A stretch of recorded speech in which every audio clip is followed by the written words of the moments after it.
Thanks a lot for being here. I'm Chris Edwards. I'm going to give you the State of the Union with respect to the federal budget. Hoping for some good news, Chris.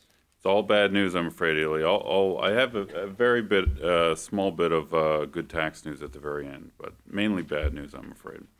Well, the federal budget is vastly bloated, of course, and the prospects for tax reform under the current president, I'm afraid, are very slim. So looking at spending policy first, over the last decade under Presidents Bush and Obama, federal spending and debt have soared from around 18% of GDP a decade or so ago to 22% today. Debt held by the public has soared from 35% of GDP to 75% of GDP. And if you look at the CBO's long-range projections, which I'm sure you all have, it's a very scary scenario. Spending and debt keeps rising and rising, grabbing a bigger share of the U.S. economy. But as bad as that basic CBO long-range baseline projection is, it's actually much worse. The real situation is actually much worse than the CBO shows for a number of reasons. One is policymakers may break the Budget Control Act caps on discretionary spending yet again in later years, as they recently did a month ago. The United States may face unforeseen wars and military challenges in coming years, which will push up spending even more. The economy may face another deep recession in coming years. Those sorts of deep recessions are not taken into account in CBO's projections. Future presidents and Congresses may launch expensive new spending programs, as they often do. New presidents often seem to want new spending programs.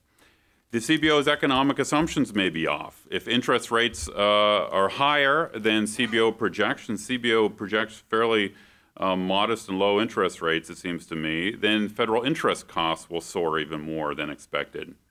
And finally, rising spending and debt in coming years and decades will suppress GDP.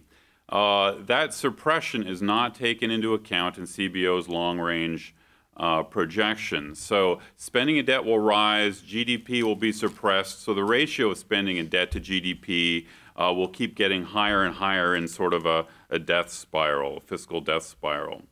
So whenever you look at the CBO numbers, remember that there's a lot of risk on the negative side with those long-range projections. Another reason to be that federal spending is scarier than most people think is that federal spending is actually substantially higher than is usually reported. If you look in CBO and OMB, you may know that federal spending this year will be about $3.6 trillion.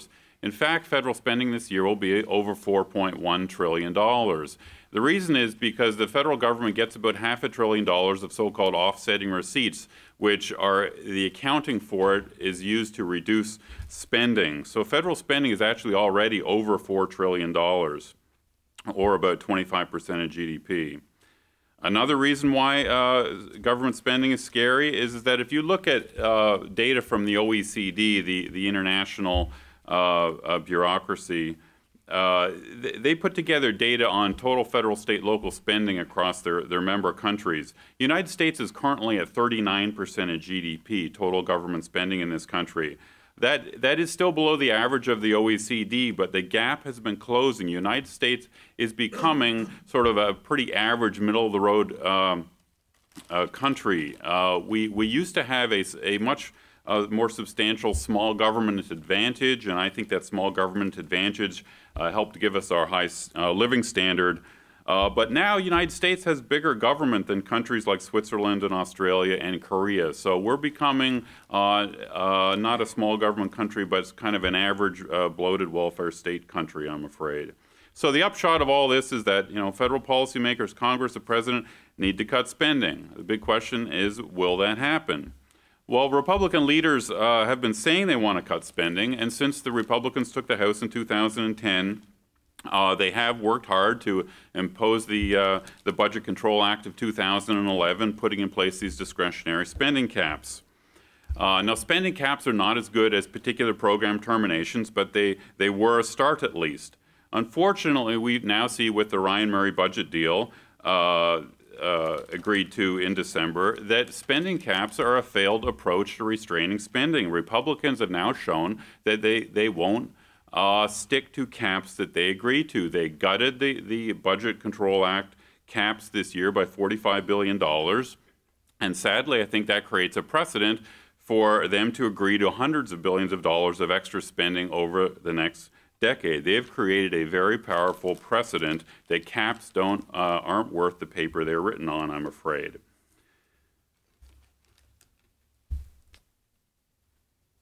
You know, if you look at some of the details of the Ryan Murray budget deal, you know, they've agreed to $60 billion of spending, additional spending this year and next year. And if you look at the actual cuts, as I'm sure a lot of you have, you know, a number of the cuts are kind of just smoke and mirror, phony cuts. And it's kind of ironic that the biggest single cut in the Ryan Murray budget deal was this extension of a budget cap a decade from now, I think to save over $20 billion. So Republicans sort of want us to believe that even though they're breaking the Budget Control Act caps only 2 years into the Budget Control Act, you know, they're going to stick to this new spending cap they put in place a decade from now. It's sort of not believable. So the problem with budget caps, of course, is they don't reduce the underlying pressures to spend. And I think the only way to do that is to directly challenge specific programs, do the hard work of making the arguments that particular programs, whether it's food stamps or Medicaid, are harmful and wasteful, vastly bloated, unjust, and need to be cut. So, you know, federal spending can be cut. It's going to take a great deal of hard work by a lot of members of Congress who are fiscal conservatives. They have to target particular programs. The Republicans, if they want to cut spending, they've got to coalesce in the next few months and few years around major targets they want to go after.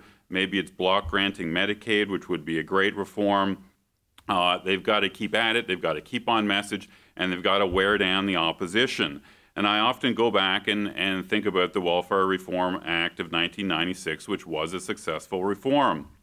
It didn't just happen. The welfare reform happened in 96 because of really 2 decades of policy advocacy, research, and many members of Congress speaking out against the damage and harm caused by traditional welfare programs. So, you know, spending cuts aren't easy, but we need more members who are willing to put in the hard work to make it happen. So let me jump over to the tax policy side for more bad news.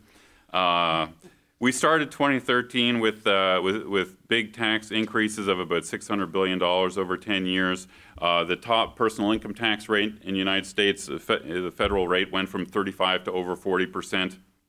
With the average state tax rate on top, the average top personal income tax rate in the United States is now 47%. Do you know what the average rate across the countries in the OECD is? It's only 43% now. So United States is a high personal income tax rate country now. As rates go up, we're going to get reduced productive activities like working and investing, and we're going to get increased tax avoidance, which isn't good for the economy or for the vast majority of citizens. If you look at the capital gains tax rate, last year the top federal rate went up from 15 to 24%. You put the average state rate on top of that. Our top capital gains tax rate in this country now is about 28%. The average in the OECD is 16%. So we've got a top rate of 28. The average across all of our trading partners is just 16%. So again, not good for the economy. It's going to cause reduced investment in startup and high-tech companies.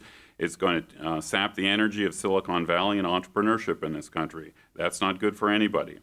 Look at corporate taxes. We have not only the highest corporate tax rate in the OECD, we have the highest corporate tax rate in the world now. If you include state taxes of about 40%, the average rate in the European Union is just 23%. The average corporate tax rate globally now is about 24%.